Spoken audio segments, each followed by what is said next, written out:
this very important topic. It's last but not least, in terms of importance. So what we will talk here is what is gender-based violence and why we are talking here in this kind of infrastructure projects. And because in the morning also you heard a lot from all the other presenters on sexual exploitation, abuse, sexual harassment, right? So many of you may not know exactly what that means and how it relates to these kind of infrastructure works. So we'll go into that first, and then we will come into what are some of the compliance that have been mentioned in the SOP. Okay, let me begin by what Gauri just started with, I'll give you one example, and you tell me what do you think it is?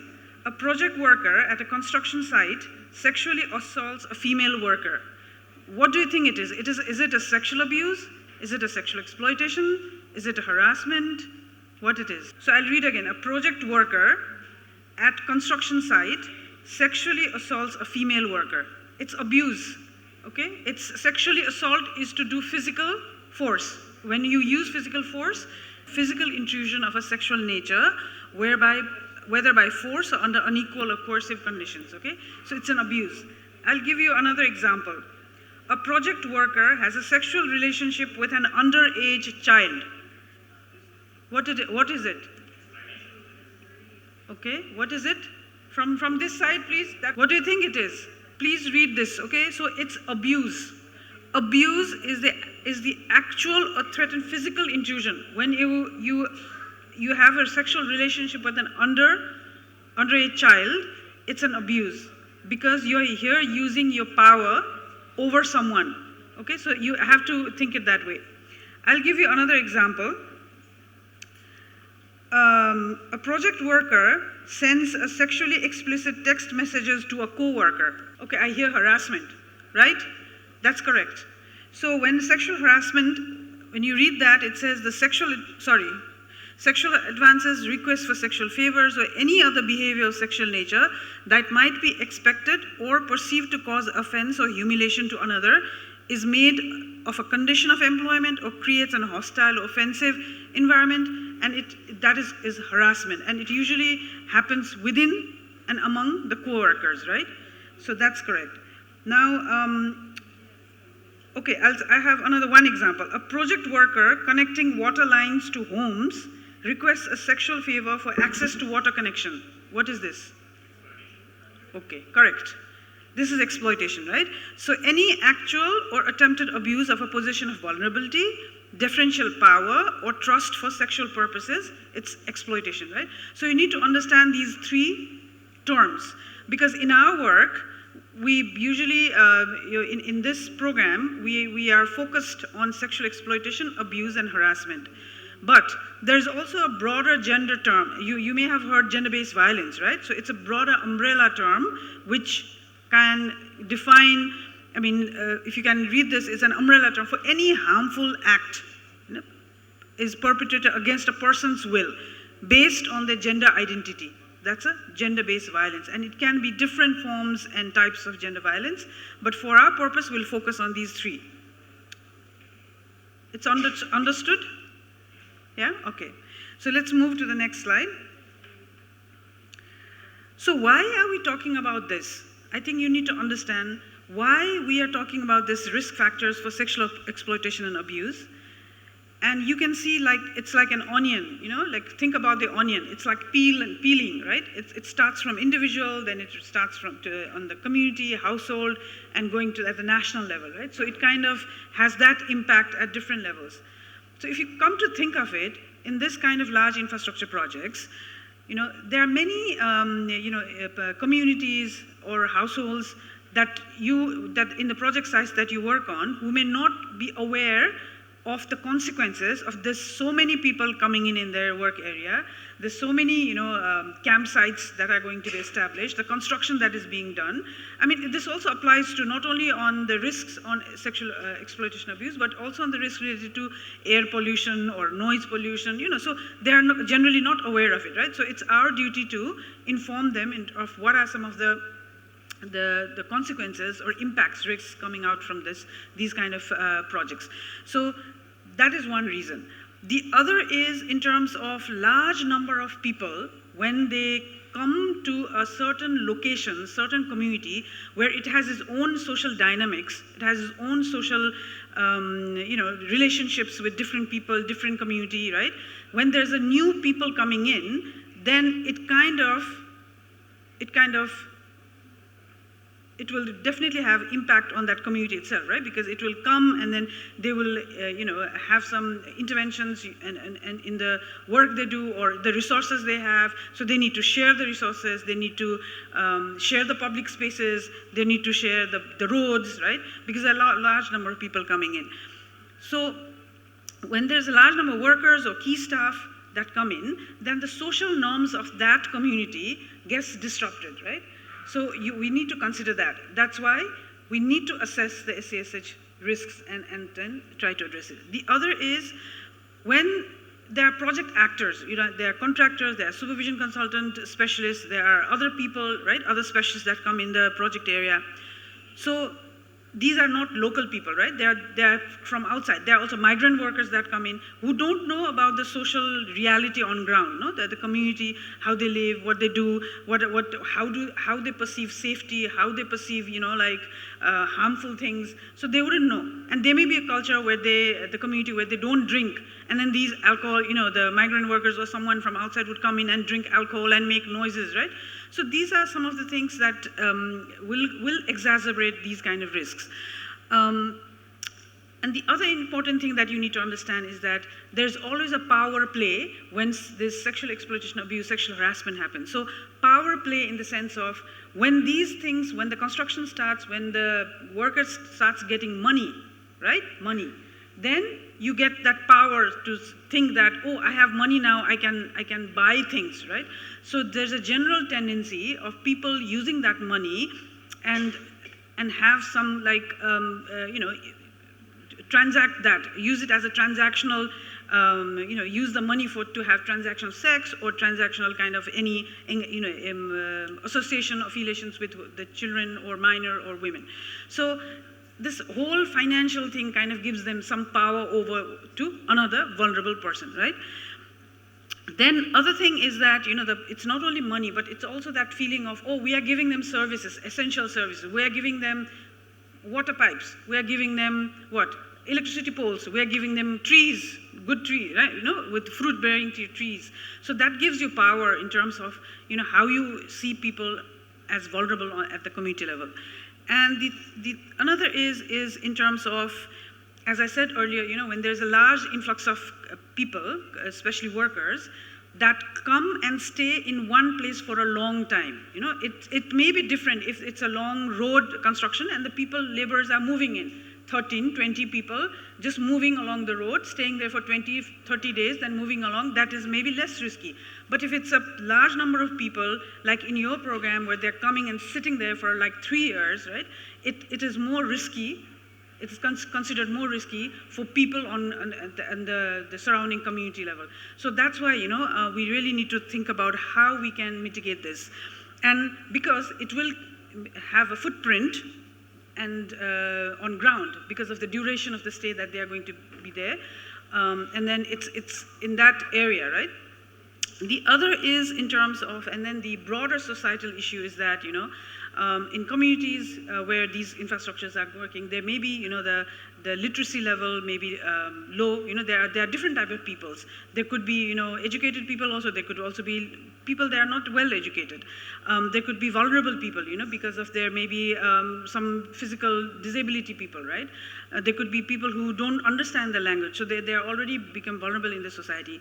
And sometimes, in some societies, the gender-based violence is kind of normalized, and then in a way that people think that is normal. For example, slapping a wife, if the wife doesn't give you good tea or food, is normal. Even if you ask a woman, sometimes in the villages or sometimes where, in those communities, they would say it's normal to get one slap from a husband if I don't cooked food, right? So that is one of the indicator on the reports that are published where there are large acceptance of women taking that as a normal behavior, right? So in those societies, when these kind of things happen, it will become more riskier. So that's why we need to understand the context first in terms of how we do the work, right? It's not only, when you do the infrastructure, when you do all the trunk roads, infrastructure, whatever you are doing here, I mean, that's not only our goal.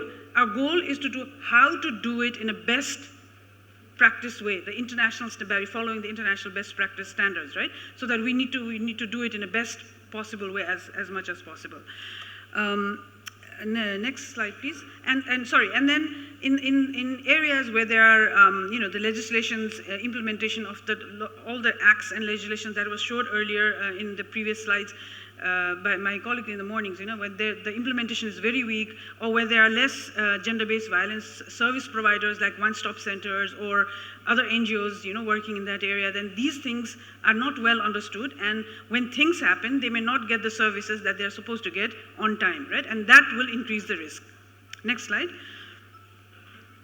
So this is the key principle that we work, okay? So when we talk about SCSH, it's not only about, one-off kind of activity. You need to kind of have this in mind, because it also requires your behavioral change. We require people to think and act and change the behavior that you currently have maybe when taking the SCSH issues forward. So these are the key principles that you have to take in mind and in consideration is, as the additional commissioners also said in the morning, zero tolerance on SCSH, right? On child labor, SCSH, and child sexual exploitation. So those are zero tolerant, right? So this is also in the principles that I have listed here.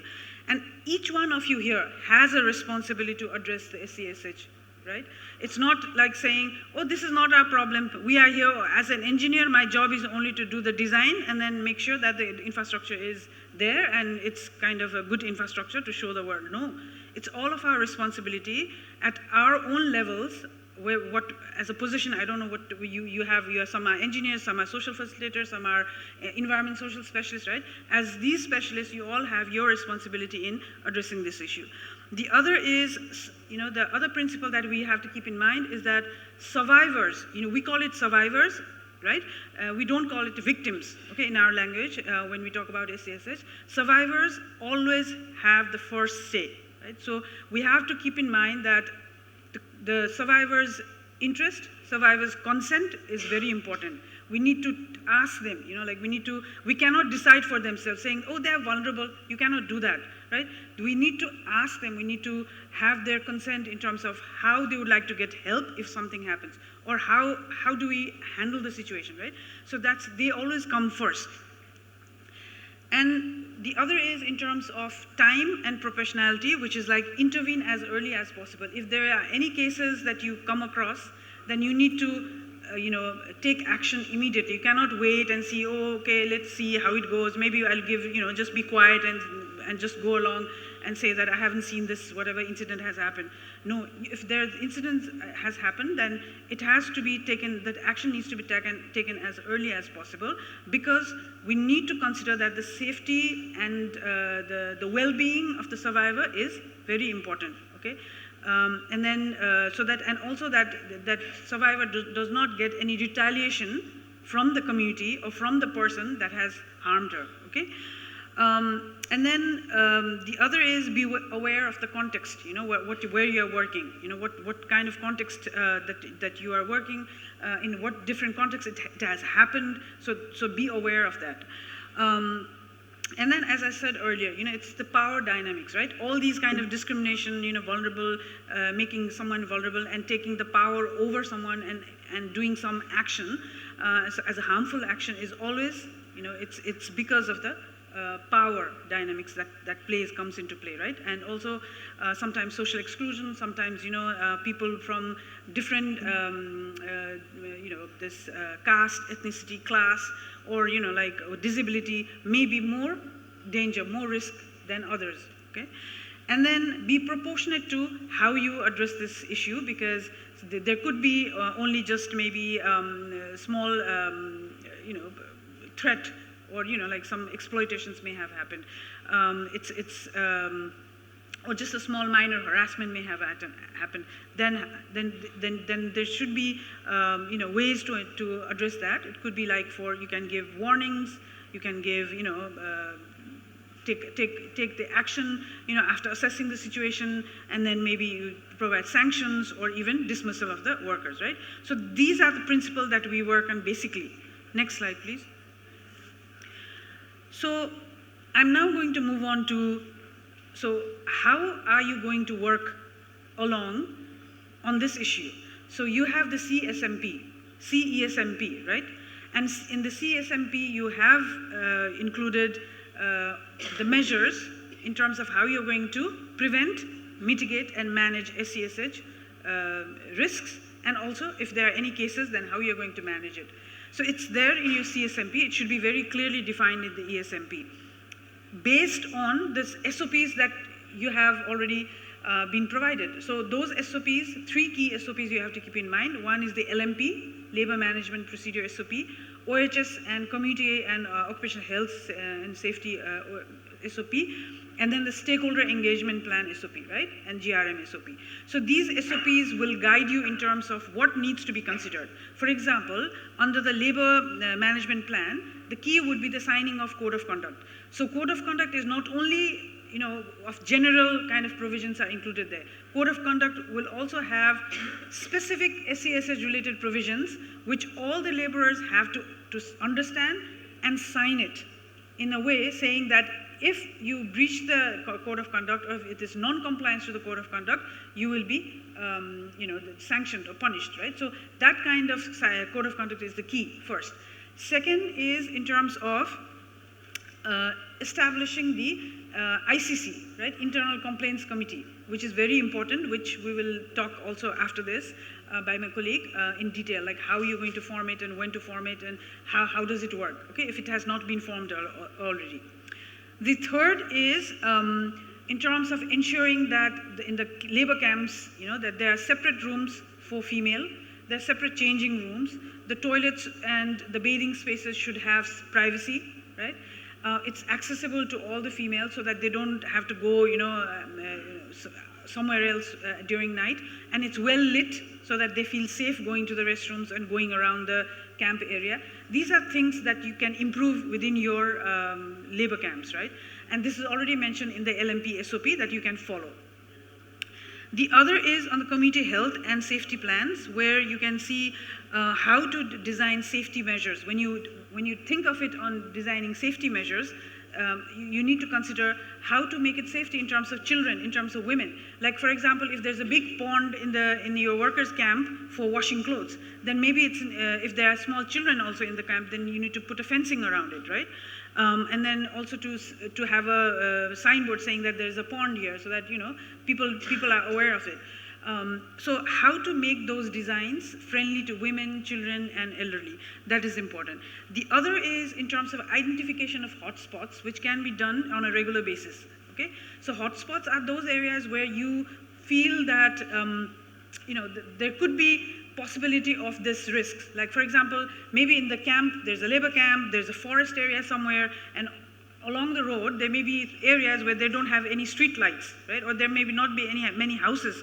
Then that could be hotspot. Or that could be, like bus stops, in the middle of nowhere. And that could be another hotspots. Or there could be other areas, spaces that you can identify. There could be an alcohol shop nearby the labor camp, right? There, I see some on my way back also yesterday. So these alcohol shops could also be the hotspots, right, for these kind of risks. So we need to be carefully, designing, when we design the safety measures, to consider these factors. Then another is in terms of mass awareness on risks, prevention measures, right? So the mass awareness, the messaging, the training that you need to provide is very important, which we will come back to that later in terms of what messaging that needs to be given, what kind of training is suggested for you as a contractor to provide to your workers, right? That will come back after this. And then the stakeholder engagement plan is where it has already been clearly defined that when you do the stakeholder engagement, you need to bring in women. Sometimes children are also needed to do the stakeholder engagement, like adolescents, people, youth maybe, right? And then when you bring the women, make sure that you bring the women of different age groups. because for them the risks may be different, right? So sometimes it's also focus group discussion only for the women is required, then you need to do that. So these are some of the, which has already been mentioned in your SOP that you can follow it, right? So stakeholder engagement plan is not only to kind of give them one-way kind of information like this is this, but to get the feedback as much as possible from them to make things in a way that all the work that you do, the infrastructure work you do, are done in a very safe manner that is acceptable to the community, acceptable to the women, and they feel safe about it, right? So during the stakeholder consultation, try to take as much inputs as possible from identifying hotspots or if there are any things that they want to improve or things like that.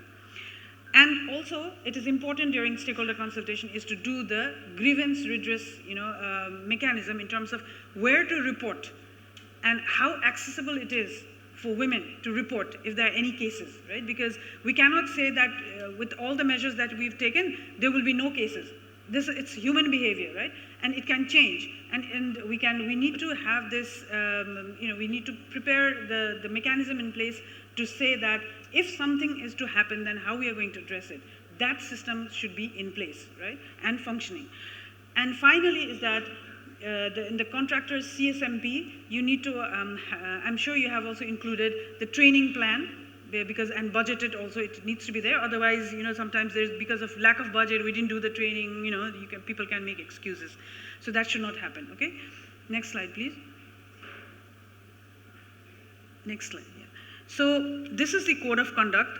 I couldn't find a good picture to show you, but then once you've signed the code of conduct, once you've understood, right? And we are suggesting that different language, the code of conducts are prepared in different languages for different type of people that have come here as migrant workers.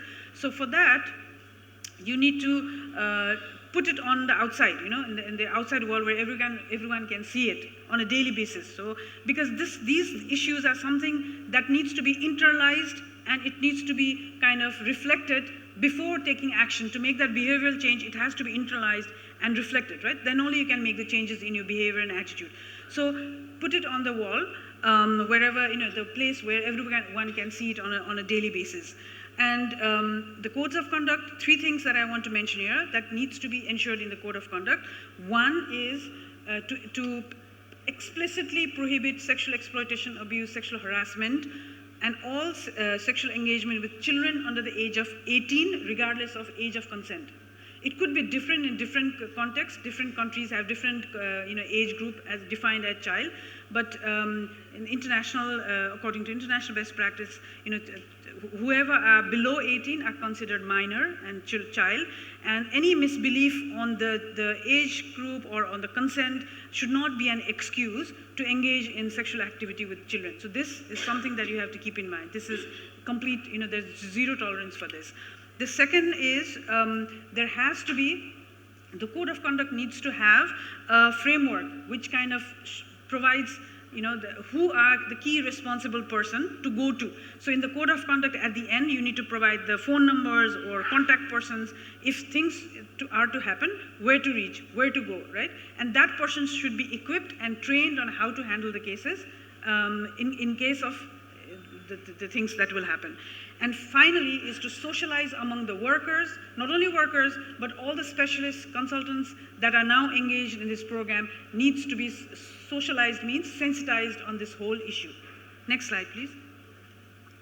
So I've highlighted some of the provisions that needs to be there in the code of conduct. They're related to sexual exploitation, abuse, sexual harassment. So number 6 is not engage in sexual harassment. So you can read that on your own. And 7 is not engage in sexual exploitation. Number 8 is not engage in sexual abuse. 9 is not engage in any form of sexual activity with individuals under the age of 18, right? Except in case of pre-existing marriage. Sometimes their child marriage also happen, right? And then the number 11 is on report violations of code of conduct. And 12 is not retaliate against any person who reports violations of the code of conduct. So if there are people who come and report on the violations of the code of conduct, or the survivor comes on it, not to retaliate, not to keep that person in safety and security, confidentiality is key. Next slide, please.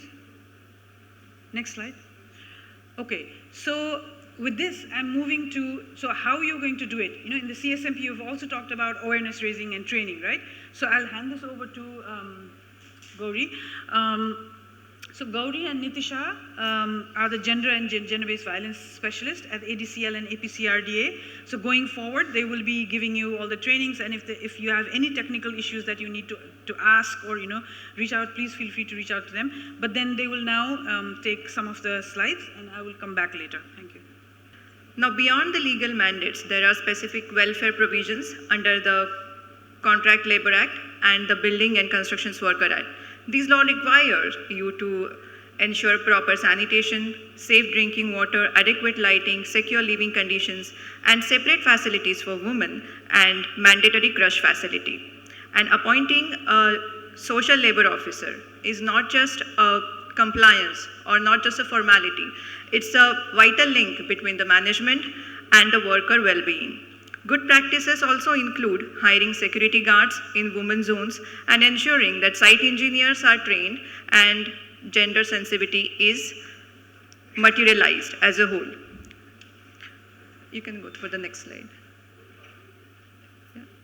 So these are some expectations that are required, and these are mandatory, like signages of ICC committee, contact details of gender focal person on the site, display of IC materials, and ACSH code of conduct.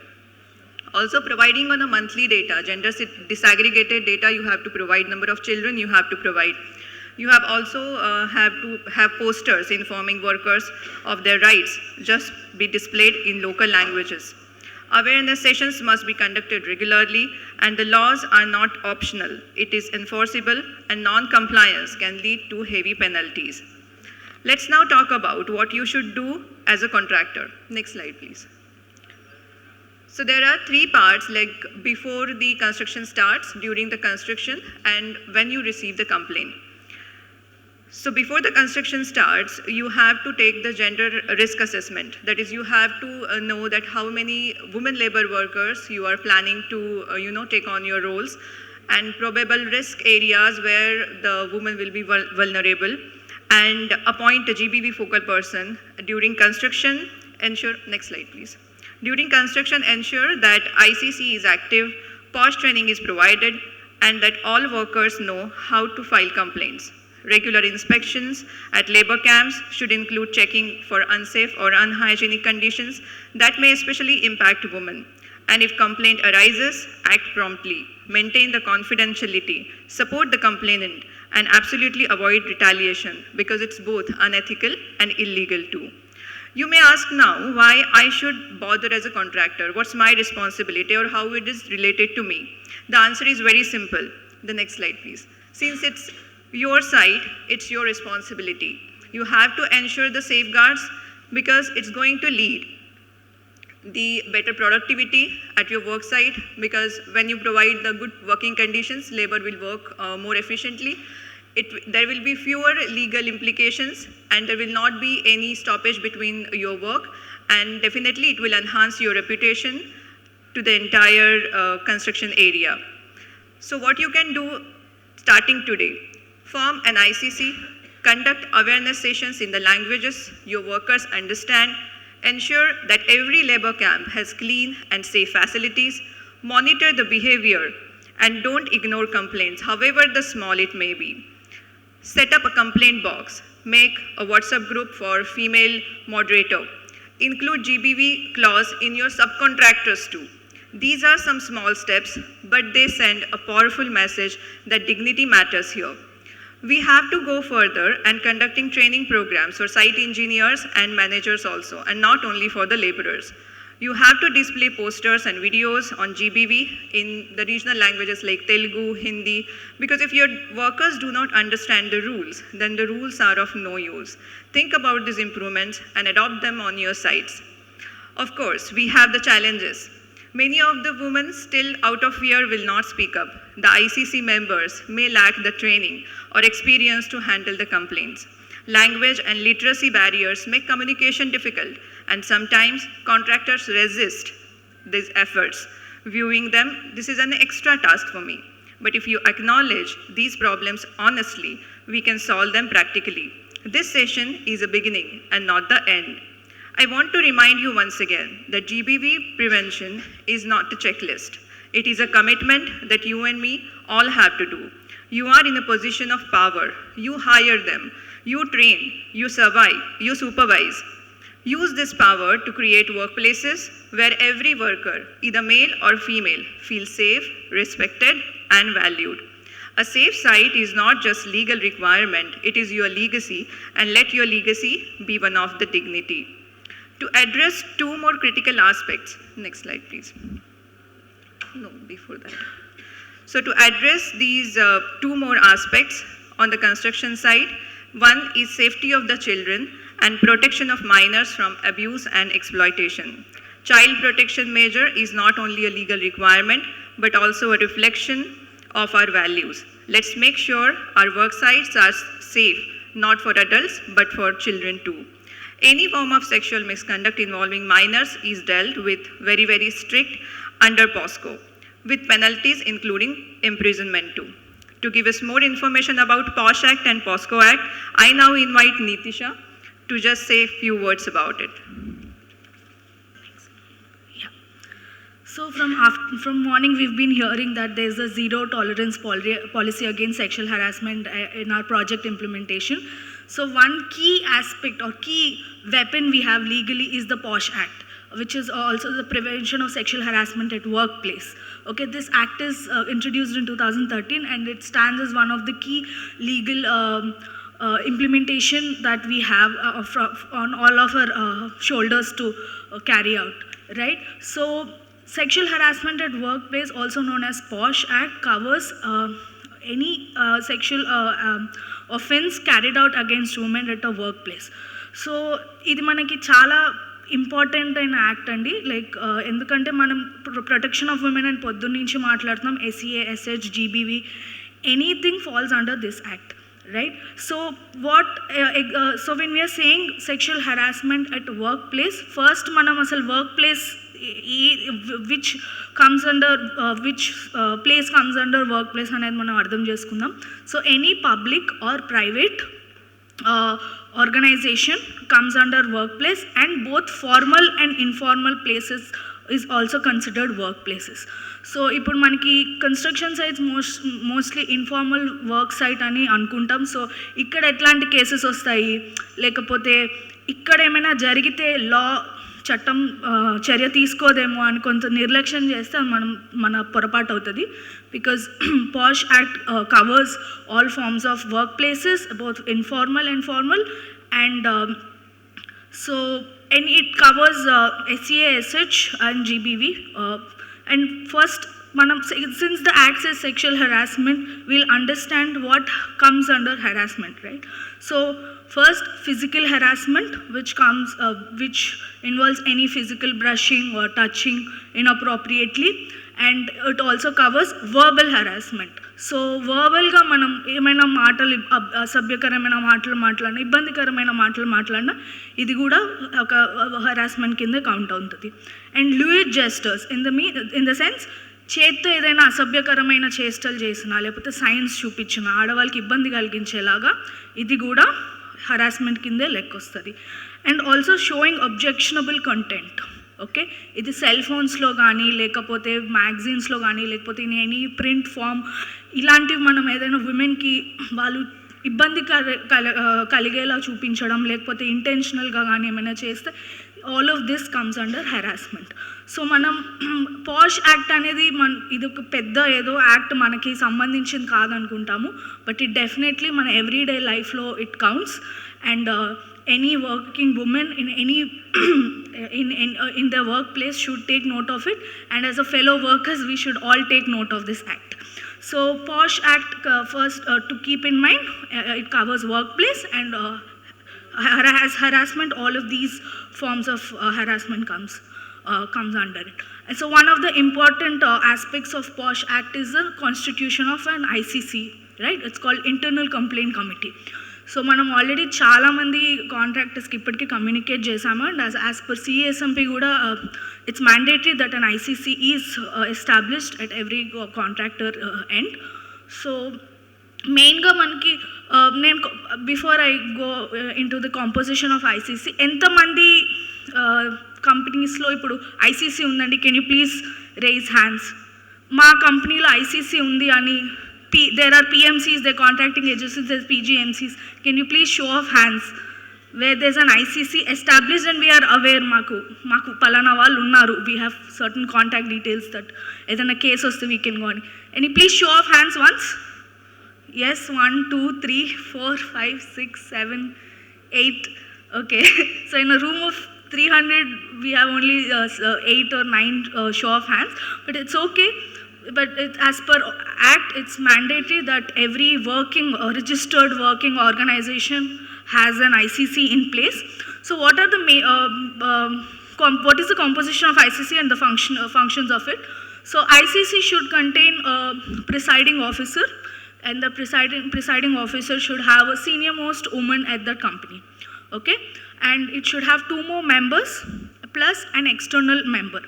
So and it's the minimum that we should have 1 presiding officer and 2 members, which is the minimum, and 1 external agency such as an NGO or any other person who takes keen interest in women welfare and activism.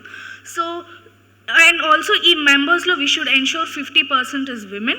So if your organization, if the ICC has 4 members, apart from the presiding officer and the external member, if the committee has 4 members, 2 of that members should be women, right?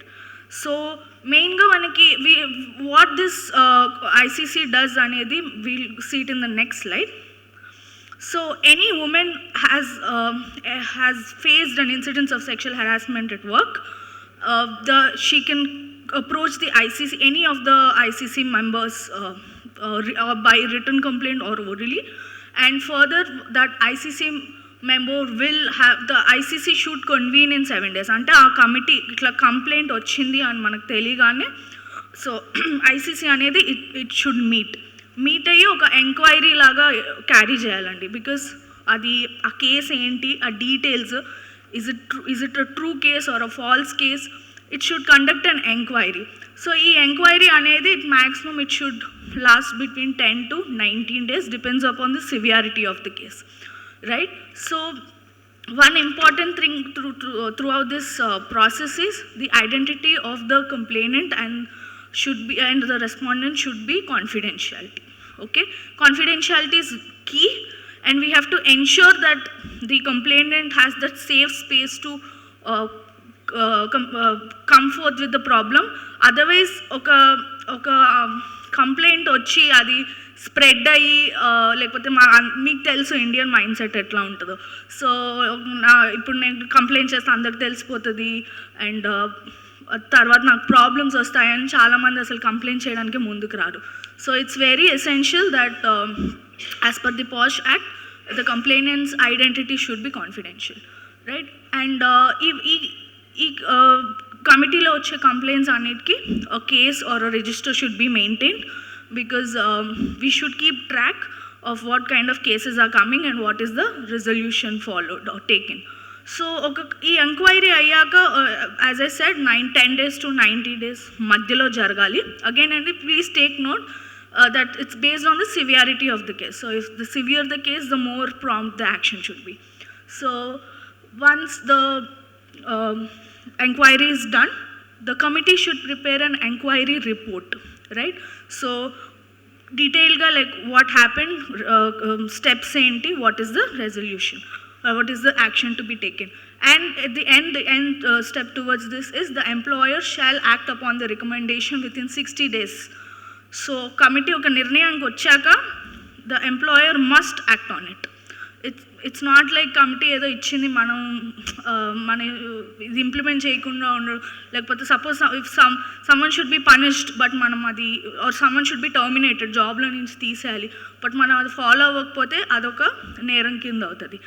And just ఇందాక ఒక point miss అయ్యాను, every company should have an ICC, otherwise it can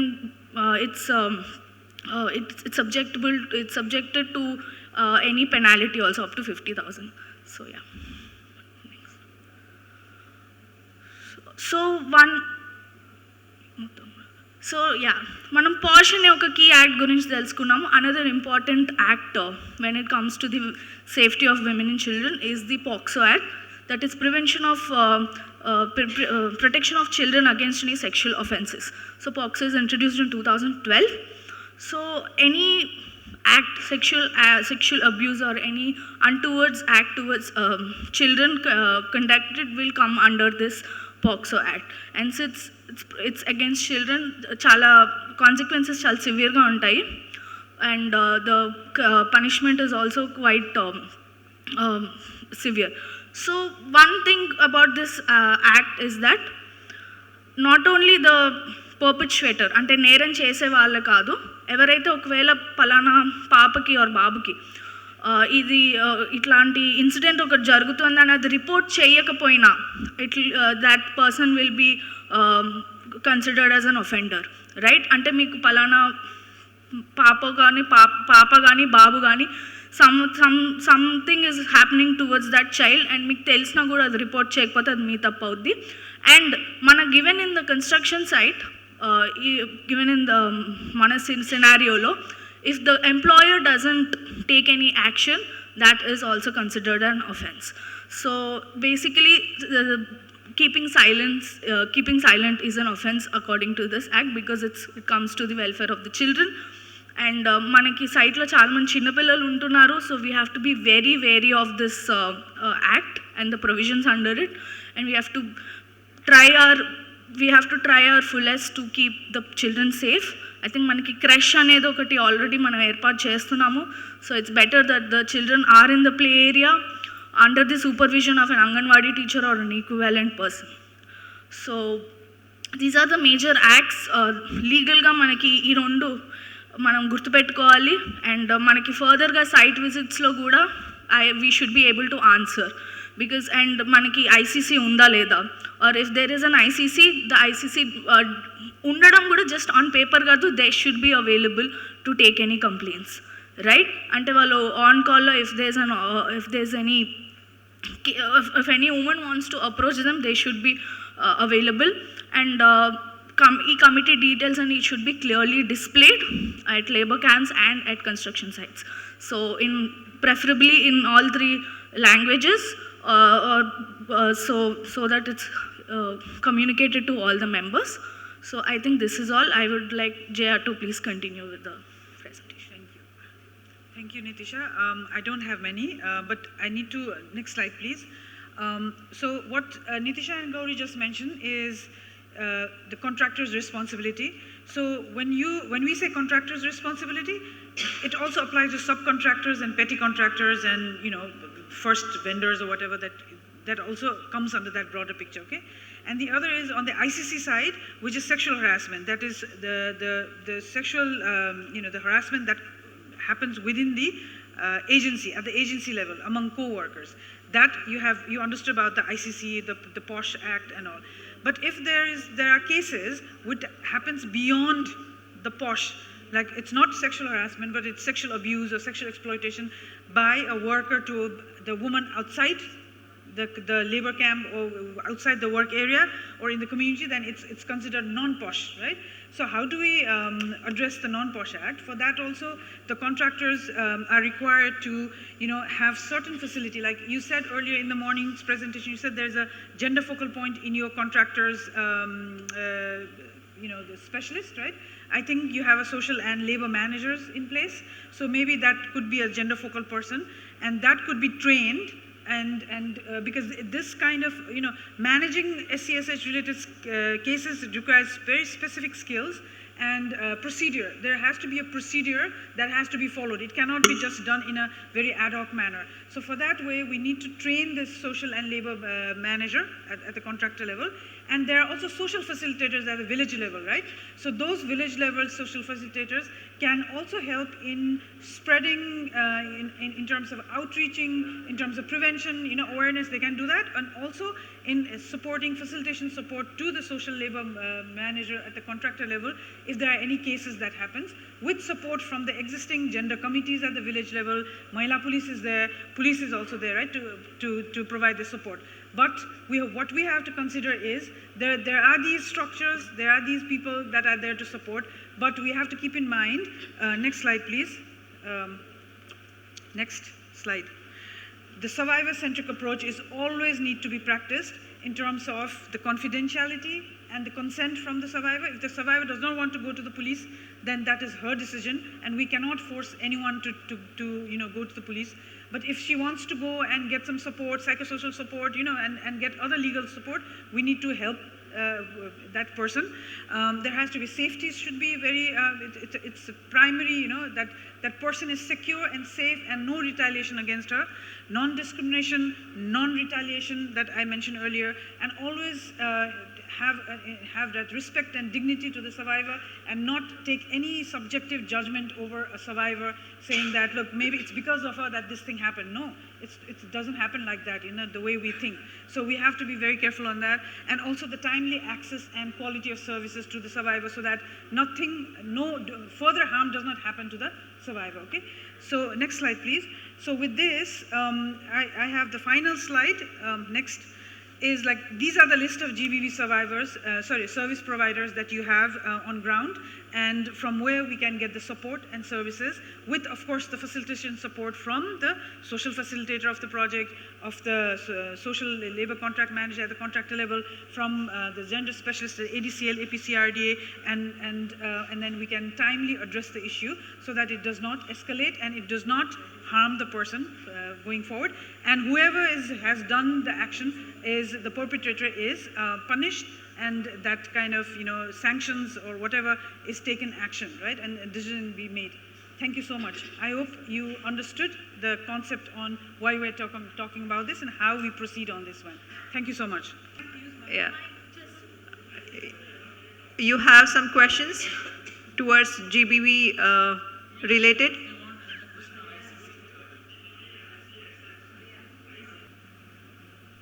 PMC ఇక్కడ ICC committee form చేసేటప్పుడు proceeding ఆఫీసర్గా women మెంబర్ని ఏర్పాటు చేయాలనుకుంటే అక్కడ కంపెనీలో ఉమెన్ మెంబర్ లేరు అనుకుంటే ఏం చేయాలి? ఎగ్జాక్ట్. సో ఒకవేళ విమెన్ మెంబర్స్ లేరంటే అట్లీస్ట్ ఒక హెడ్ క్వార్టర్స్ లెవెల్లో మీకు ఎవరైనా ఉమెన్ ఉంటే that women should be as the presiding officer. Because ఒక క్యాంప్ లెవెల్ అవైలబుల్గా లేకపోయినా బట్ మీ కంపెనీలో అట్ ద హెడ్ క్వార్టర్స్లో అయినా ఒక ఉమెన్ అవైలబుల్గా ఉంటే she should be the presiding. ఆ కంపెనీలోనే లేరండి, లేకపోతే ఏం చేయాలి? ఓకే, లేరు, అదే కదా. Otherwise, you have to hire external member who is a social worker or related to the NGO, but it has to be appointed as a woman presiding officer only. Any more questions related to any GBV issues or ICC formations? Yeah, madam, excuse me. మీరు అడాప్షనీస్ recruit చేసుకోమని అన్నారు కదా, అది అడాప్షనీస్ recruit చేసుకుంటే ఇక్కడ product చేయడం అనేది చాలా కరెక్ట్. రిమోట్ నుంచి ఇక్కడికి లేబర్ క్యాంప్లో జరిగేది ఒక సిచ్యువేషన్ వాళ్ళకి ఎలా తెలుస్తుంది, దాన్ని ఎలాగ మనం మిటిగేట్ చేయాలి, దానికి ఏమన్నా మనం ప్లాన్ ప్రిపేర్ చేయాలా, అంటే దాన్ని షార్ట్ అవుట్ చేయాలి, క్లోజ్ చేయాలి. అక్కడి నుంచి వాళ్ళు రెస్పాన్స్ అవ్వచ్చు అవ్వకపోవచ్చు, దాన్ని మనం ఎలా మిటిగేట్ చేయాలి, దానికి ఏమన్నా మనం ప్లాన్ ప్రిపేర్ చేసుకోవాలా. ఆ ప్లాన్ ఏమన్నా ఉంటే మీరు ఏమైనా సజెస్ట్ చేస్తారా? మేమన్నా ప్లాన్ ప్రిపేర్ చేసుకోవాలా, లేకపోతే లోకల్గా లేబర్ క్యాంప్లో ఎవరన్నా లీడ్ ఏమన్నా మనం అక్కడ డిప్లాయ్ చేసుకోవాలా, వాళ్ళ నుంచి ఏమన్నా సజెస్ట్ చేయండి. దానికి ప్లాన్ ఏమన్నా మనకు మిటిగేషన్ ప్లాన్ ఉంటే మీరు ప్రిపేర్ చేయండి, లేదంటే మాకు సజెస్ట్ చేయండి. రైట్, యాక్చువల్లీ గుడ్ క్వశ్చన్ అండి, thank you for bringing that up. దానికి we have the social labour manager. So if the social labor manager should be playing a key role in handling such grievances, and we have many more uptake channels here. We have Mahila Police and gender committees అనేది కూడా మేము introduce చేసాం మా సిస్టంలో. So we can I understand that this is a challenge that many of the companies are facing, but yeah. ICC is a more of basically reviewing the grievance complaint, proceeding on that, and entrusting the inquiry to whatever the channel that they have. It is a body committee, right? So me question ప్రకారం head క్వార్టర్స్లో ఒక presiding officer ఉంటే వాళ్ళు ఎలా coordinate చేయగలుగుతారు? అదే కమిటీలో ఇంకా చాలామంది ఉన్నారు.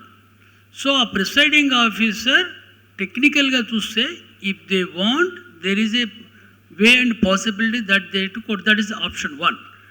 సెకండ్ ఆప్షన్ ఏంటంటే మీరు చెప్పినట్టు there is they can nominate somebody, they can pick up someone from. So టెక్నికల్గా మీ ప్రాబ్లంకి ఏంటంటే హెడ్ క్వార్టర్స్లో ఒక ఫీమేల్ ఉన్నప్పుడు కోఆర్డినేషన్ ఎసెన్షియలీ మిగతా వాళ్ళు కూడా ఉన్నారు, వాళ్ళంతా రివ్యూ చేస్తారు. They will entrust the job, they will review. Presiding officer as required, the enquiry is between 7 to 90 days as required, depending on the severity of the issue. వాళ్ళు అప్పుడు మధ్యలో వస్తారు, మాట్లాడతారు అది. So it is possible, it is possible for if you have somebody at that quarters.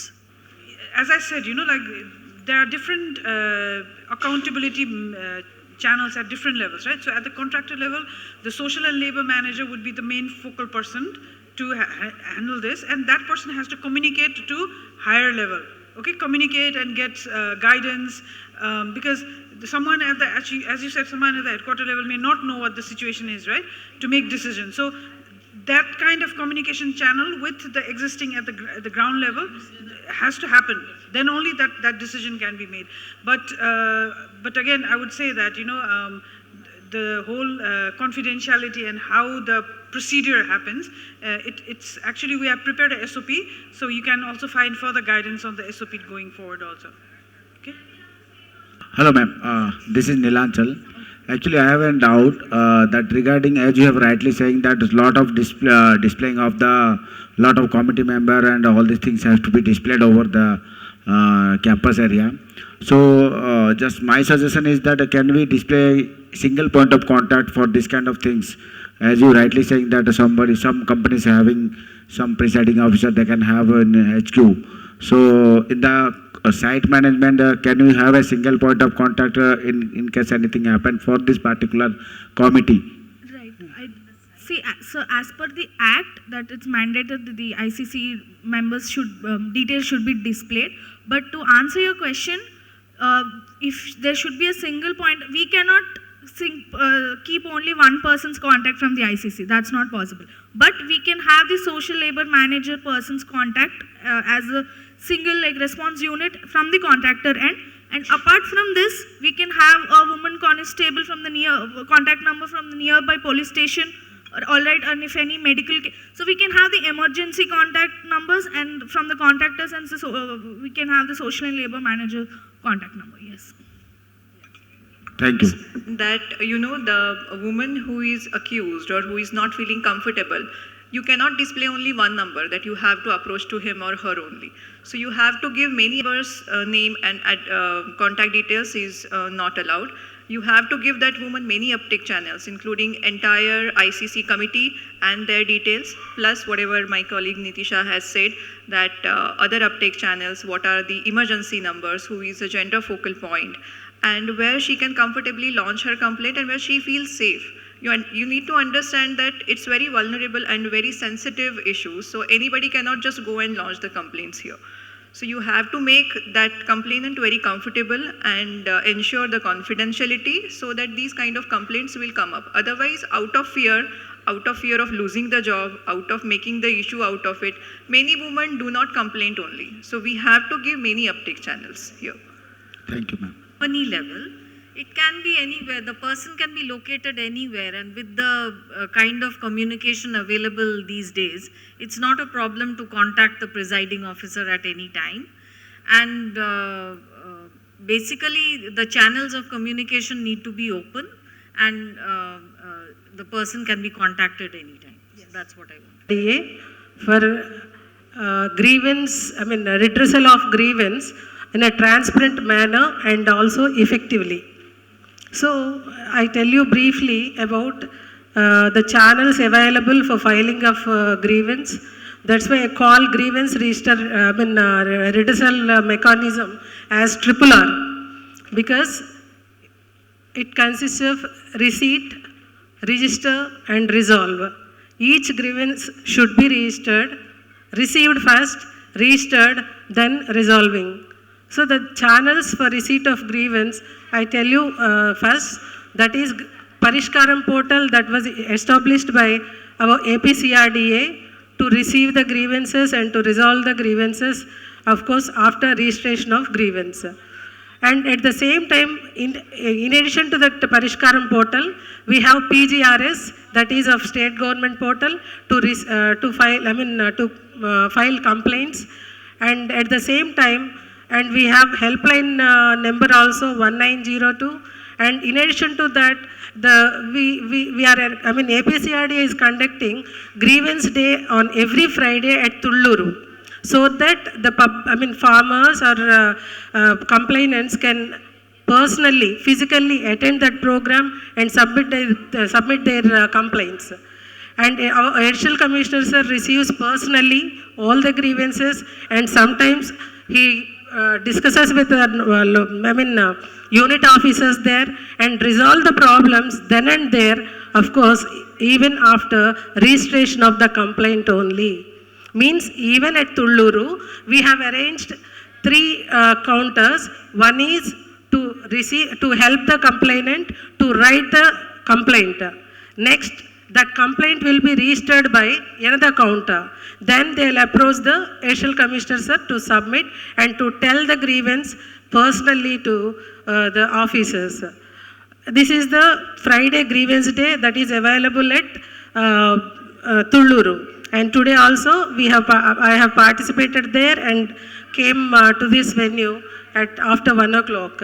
And in addition to that, we have, our APCRDA Commissioner sir will review on every Saturday.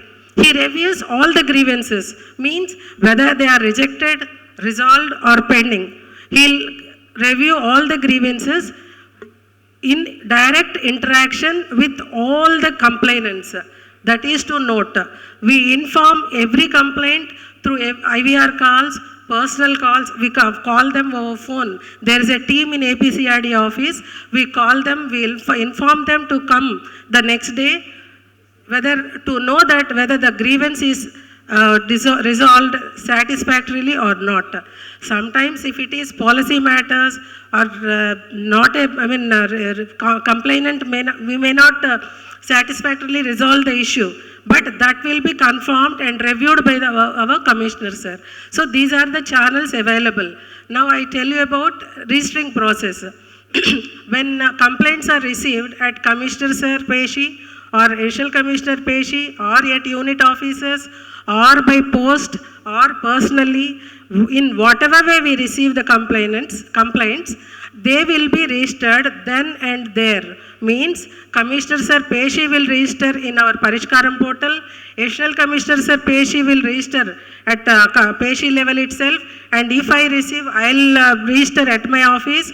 And in addition to that, unit offices, we have unit offices, all of you might have known by now. So those unit offices will register there itself, but all in Parishkaram portal. So once it is registered in Parishkaram portal, that automatically the complainant will receive an SMS acknowledgement that your complaint has been registered and with grievance number. With that grievance number, the complainant can update, he can know the status of his complaint. Means he can search his complaint status in our portal, Parishkaram portal itself. In addition to that, at every step of the stage, means for example, from field level, if the complaint or the file goes for, that grievance goes for approval of the officer, that intimation will also goes to the complainant. Our system is automatically updating the status of the grievance to the complainant. So that is how the system is working as far as procedure is concerned. And thirdly, here, teams. We have different types of grievance also important here as far as APCRDA is concerned. If it is PGRS, it is multiple. But when it comes to APCRDA, we have 3 types of grievances. Primarily I am telling you. One is land related. So far we are receiving only land related grievances, mainly from farmers of different complaints that road hit, you might have heard, and similarly land disputes like that. And in addition to that, now the complaints may be labor related complaints and what they have discussed, gender based complaints. These complaints also will cover under GRM. all the complaints will be taken by the GRM. If ICC, what they said, if ICC failed, actually it's the duty of the ICC to comply the grievances at the contractors level. If it is failed, they may approach. This Parishkaram portal is always available to all the complainants, including gender-based survivors also. So that is how GRM is available for all types of lands, labor grievances, and gender grievances. Now the main part of PMC and contractors is, contractors, we have already requested whatever contractors I have come across, display is very, very important to bring awareness among both laborers and also staff. They said, our GBV team clearly told, they should know do's and don'ts. If what we shouldn't do, if we do, what is the penalty, what is the consequences. So what we should do. Similarly, that display should be made at all labor camps and workplaces and everywhere I think, yes, that was already included in our CEMP. PMCs are newly joined.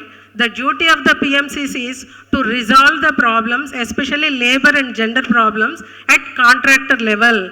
Their main responsibility is to ensure that the grievance is complied. PMCs. Then comes, if it is not resolved at the PMC level also, always Parishkaram is available for them to make any type of complaints. And so, procedure, RRR I said, receipt, register and resolve. Resolve definitely be as per rules, we go by that. And similarly, the CEMP, if whoever come across or completed CEMP, they know their duties and responsibilities, how they should meet, how they should facilitate, accommodate laborers and also communities. So we should follow all those safeguards that are provided in that are our responsibility, of course, social responsibility. I said because World Bank is pursuing, we should follow. That is not correct. When it is, law is there, we should obey it and we should follow it. So my request to all the PMCs and contractors is, this is about GRM. And if you have, again, GRM display also, we have made it MVR and whatever NCC offices also.